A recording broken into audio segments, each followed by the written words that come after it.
La pregunta es, ¿cree usted que un niño debe tomar la decisión por sí solo de acabar con su vida, de morir con la eutanasia, una muerte asistida? Bueno, vamos a pasar con los conocedores. El tenatólogo Alfonso Ramírez, diplomado en religión, nos acompaña de México. Y oncólogo doctor Elmer Huerta se enlaza con nosotros desde Washington DC. Bienvenidos ambos. Comenzamos contigo, Alfonso.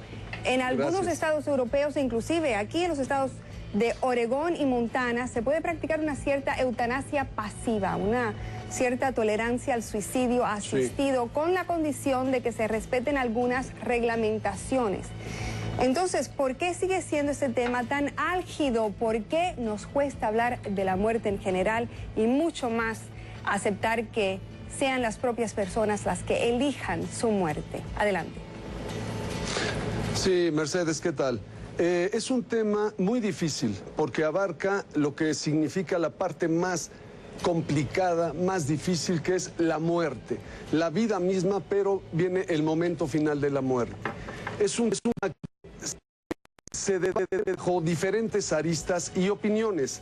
Entra, por ejemplo, el aspecto religioso, entra, por ejemplo, el aspecto de la medicina, pero yo considero que es importante que podamos ver este tema de la eutanasia tan difícil bajo un esquema humanitario y un esquema de derechos humanos. ¿Por qué? Porque hay que morir con dignidad. Hay que morir sin sufrir. ¿Por qué tenemos que tener la idea y la percepción que hemos venido quizás escuchando durante décadas de que tenemos que sufrir necesariamente para morir? Yo considero que no. Si tenemos hoy en día, mucho más que antes, la posibilidad de grandes adelantos médicos, tecnológicos, entonces, ¿por qué no hacer uso de ellos? ¿Para qué? Para que la vida humana, al final, en el momento de la muerte, podamos irnos en paz, podamos irnos sin sufrir. Tenemos que aprovechar todo lo que el ser humano a través de miles y miles de años ha avanzado para nuestro propio beneficio. Yo no quiero decir que vamos a aplicar, perdón. Vamos a pasar como invitado a entrar en el debate, doctor Huerta. Tengo una amiga argentina que me confesó que su médico de cabecera allá en la Argentina llegó, le puso una inyección a su padre y también a su hermano cuando el padre ya estaba demasiado anciano, también estaba desahuciado y que joven estaba minado con cáncer. ¿Suceden esas cosas en todas partes? ¿Debería ser también ese el trabajo de un médico, ese hombre o mujer que juró proteger la vida de sus pacientes? Mercedes, buenas tardes a todos. Pues mira, si es que este doctor en la historia que estás relatando lo hizo en contra de la voluntad del paciente, en contra de la familia, el doctor cometió asesinato. Eso se llama una eutanasia involuntaria y eso se llama asesinato. Diferente hubiera sido, ¿verdad?, como dice el tanatólogo, que este señor, el que estaba falleciendo, el que estaba moribundo, hubiera expresado, es más, en un documento, cuál era su última voluntad, que la familia hubiera discutido esto en las comidas, en los almuerzos durante la vida y que cuando llegara el momento el doctor, digamos, hubiera hecho no esto, de ponerle una inyección activa, sino de hacer lo que se llama quizás la eutanasia pasiva, es decir, de retirarle los tratamientos que podían mantenerle la vida, prolongarle la vida para que él tenga una muerte en paz. Eso hubiera sido completamente diferente. La última parte de mi pregunta, doctor Huerta, un médico que juró proteger la vida de sus pacientes, ¿debería ser la persona que quita la vida?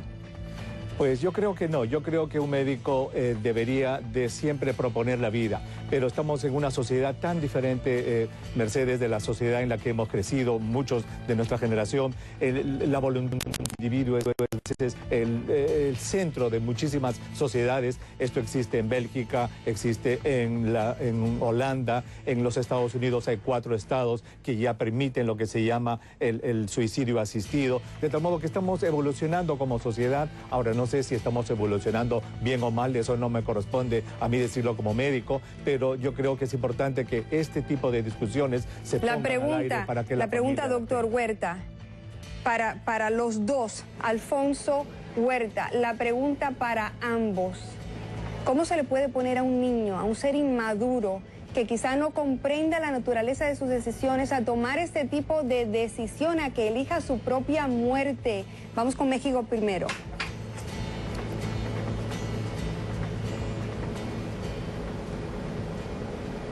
Alfonso, no sé si me escuchas. Sí, mi punto de vista, niños quieren la muerte a su manera, pero no le tienen miedo a la muerte. Eso es bien importante. Desafortunadamente pensamos que los niños no pueden pensar y no se dan cuenta, y es todo lo contrario. Yo considero que un niño, estando con sus padres o con los tutores, quienes estén con él, pueden tomar la decisión en conjunto, pero que el niño sepa perfectamente lo que va a suceder, porque tiene el derecho de saberlo. Ese es mi punto de vista en base a lo que me estás preguntando, Mercedes.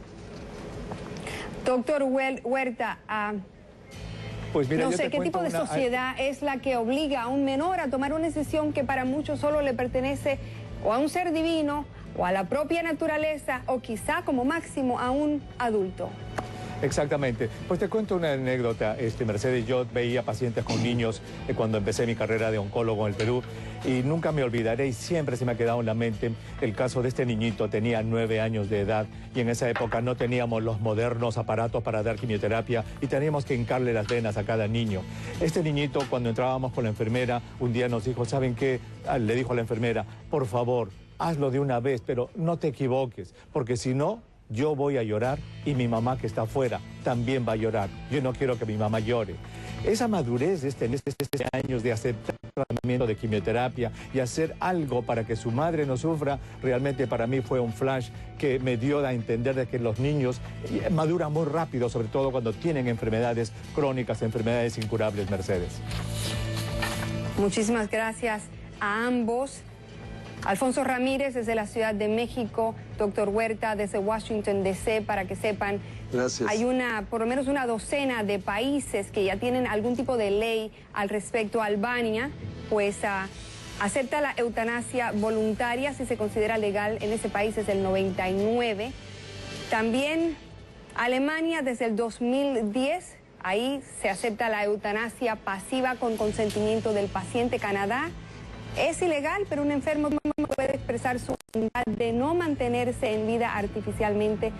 Y aquí en Estados Unidos, como nos acaba de decir el doctor Huerta y les mencionamos anteriormente, hay un puñado muy pequeño de estados que sí pasivamente acepta lo que es la eutanasia, aunque no necesariamente lo convierte en legal.